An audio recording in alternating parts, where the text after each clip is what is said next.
Lorsque j'avais 6 ans, j'ai vu une fois une magnifique image dans un livre sur la forêt vierge qui s'appelait Histoire vécue. Ça représentait un serpent boa qui avalait un fauve.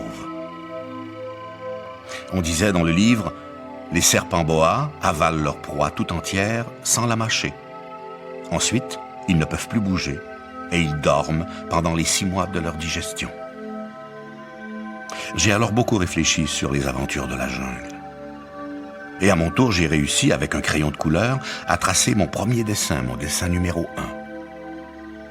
J'ai montré mon chef-d'œuvre aux grandes personnes et je leur ai demandé si mon dessin leur faisait peur.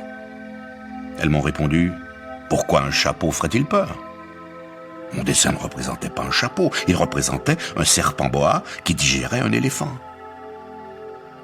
J'ai alors dessiné l'intérieur du serpent boa, afin que les grandes personnes puissent comprendre. Elles ont toujours besoin d'explications.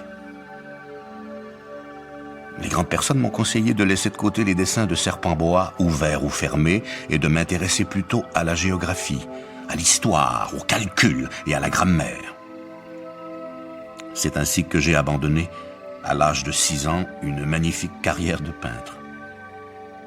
J'avais été découragé par l'insuccès de mon dessin numéro 1 et de mon dessin numéro 2. Les grandes personnes ne comprennent jamais rien toutes seules et c'est fatigant pour les enfants de toujours et toujours leur donner des explications.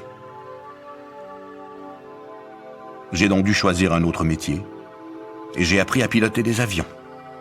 J'ai volé un peu partout dans le monde. Et la géographie, c'est exact, m'a beaucoup servi. Je savais reconnaître du premier coup d'œil la Chine de l'Arizona, c'est très utile si l'on est égaré pendant la nuit. J'ai ainsi eu au cours de ma vie des tas de contacts avec des tas de gens sérieux. J'ai beaucoup vécu chez les grandes personnes, je les ai vus de très près. Ça n'a pas amélioré mon opinion. Quand j'en rencontrais une qui me paraissait un peu lucide, je faisais sur elle l'expérience de mon dessin numéro 1 que j'ai toujours conservé. Je voulais savoir si elle était vraiment compréhensive.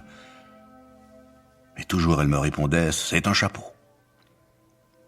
Alors je ne lui parlais ni de serpent boa, ni de forêt vierge, ni d'étoiles.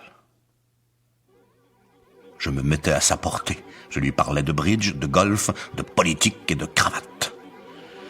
Et la grande personne était bien contente de connaître un homme aussi raisonnable.